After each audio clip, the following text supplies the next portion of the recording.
And this is Tristan. He's a Corgi.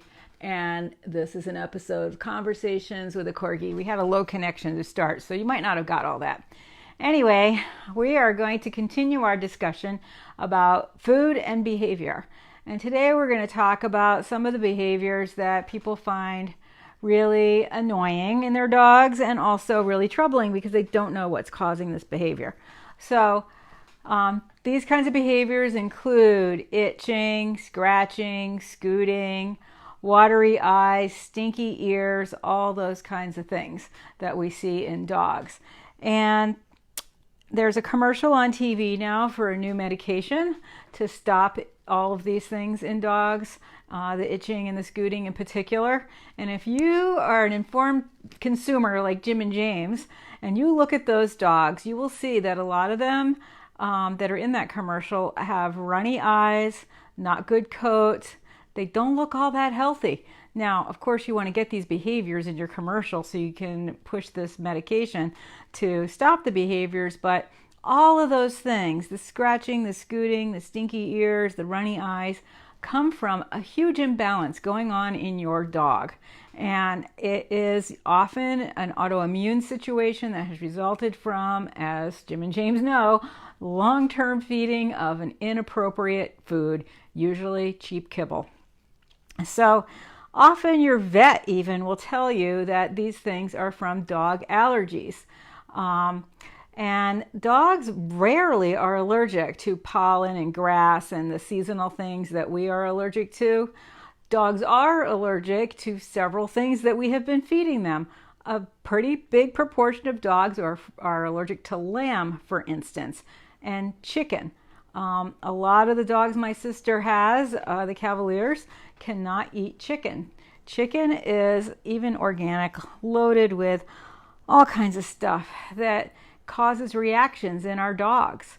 And, sadly, before I was a vegetarian, I ate a fair amount of chicken, and I can't rule that out as one of the things contributing to the fact that I got cancer. I mean, there's so many things that could have contributed to that, eating soy among them, but certainly the chicken cannot be faultless. So a lot of dogs don't tolerate chicken very well, and fed these things like lamb and chicken over a lifetime can create things that are allergies in your dog that manifest through the skin. When the kidneys and the liver are overwhelmed by undigested and poorly digested food and food with lots of waste products, all that stuff comes out through the skin. It manifests as ear infections, eye runnies, and itching and clogged anal glands sometimes, and itchy around the butt. And you may think that your dog has fleas even if they're scratching enough. And I've certainly seen this with Tristan. When I take him in the ocean and I don't wash him thoroughly, he's pretty thick coated and bacteria starts to grow on him pretty rapidly if I don't wash him and dry him with a clean towel.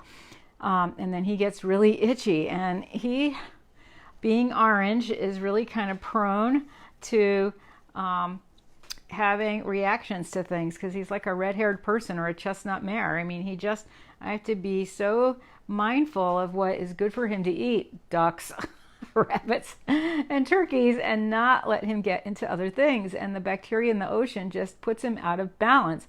Now, I'm guessing the more I feed him duck, which is a cold food instead of just turkey, I think over time his autoimmune system will recover enough that he will be stronger in fighting this bacteria from the ocean, because this doesn't happen to every dog that goes in the ocean, although quite a few. So I was going to talk a little bit about these two Corgis I met this weekend related to this topic.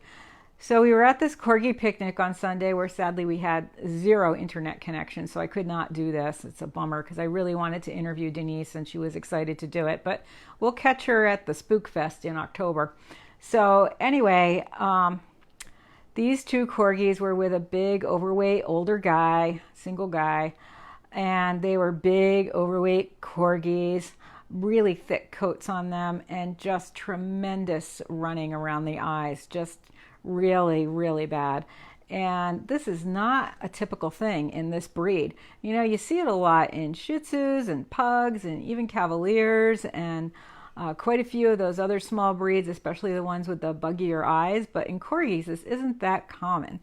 And I can bet my Corgi on the fact that this guy was probably feeding a chicken-based, low-quality kibble with no water to his dogs. And you could just see they were depressed in their demeanor. They were not very ambitious. They didn't seem to be very responsive. Luckily, they weren't pulling on him or anything, because I don't know that he would have understood how to fix that problem. But boy, to see those runny eyes was just so upsetting to me, because this is a clear manifestation of long-term poor feeding. And as I said before, we love these animals so much. We are so lucky that they choose to live with us.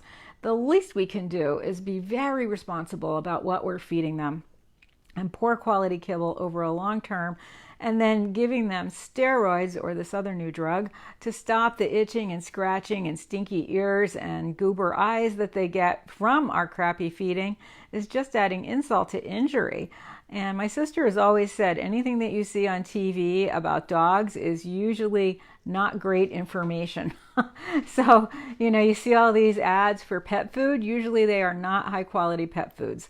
And then you see ads for a medication like this. Of course, you see a million ads for human medications now. It's like you watch TV and the doctor has to get a list of things you think you need because you must have all these diseases. So now you watch TV and you see drugs for your dog that you can, quote, ask your vet. Get yourself in another office visit and to ask about this new medication. And in fact, the sad news is that most vets are very ill-trained in diet and nutrition and very uninformed in diet and nutrition. And often they are reluctant to advise a pet guardian to feed something better than what they're feeding, or to even know what that better may be.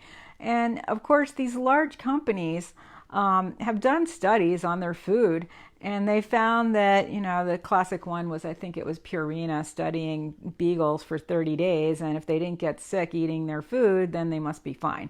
But that is not a good study, looking at the fact that these dogs are going to be eating this food for 15 years if we're lucky, and 10 if we're not. And so they need more long-term studies, and companies are starting to do that, but it takes 10, 15 years to do a long-term study on the effects of your poor quality food and pet nutrition in general. And luckily, that is something people care more about now.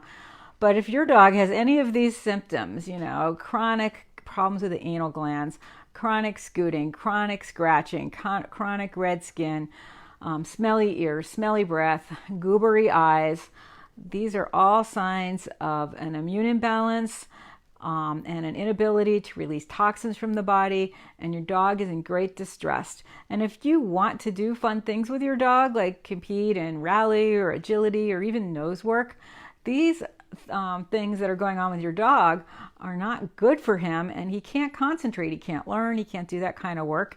If you have children in the house, first of all, it's always another whole topic. Children and dogs, not always the greatest mix. Kids are not very good at regulating their behavior and often can overwhelm dogs and not see that until the dog is really desperate.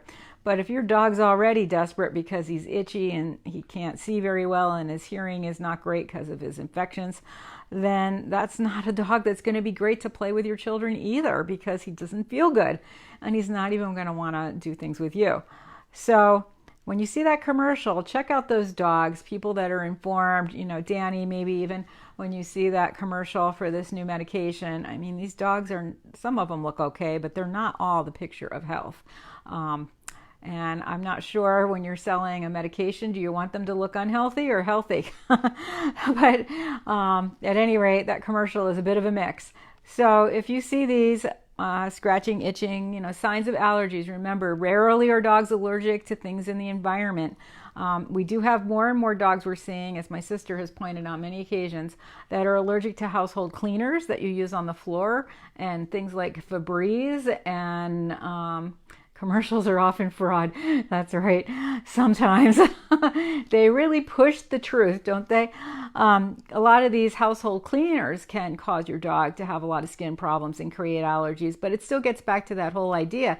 There's toxins in those products. They overwhelm the liver. The liver can't cope with detoxifying the impact of that on your dog, and it manifests in skin and other problems. So be cautious about the cleaners and products you use in your house, especially on the floors. And I think anybody that has children really has tried to go organic and unscented in their homes, or use essential oils. But certainly we don't always think about that with our pets. So thanks for joining us today for this episode of Conversations with a Corgi, where we talked about pet allergies related to behavior. Remember, those allergies are often from the chicken and lamb in your pet's diet, and occasionally sometimes from the grains in your pet's diet. And so look to the diet before you look to something to stop the itching. So thanks for joining us. I think we will be back tomorrow. I've been doing a lot of painting of statues of corgis, which I have posted a couple of on Facebook. I'll post some more. I finally finished that project this morning with a little tiny corgi. There's a wonderful woman from New York named Linda Ozelis, and she makes beautiful little statues of corgis and other breeds. And she was selling some that were unpainted. Hers are so cute, I was skeptical I could create something as cute. But I made a little Tristan, and he's pretty cute.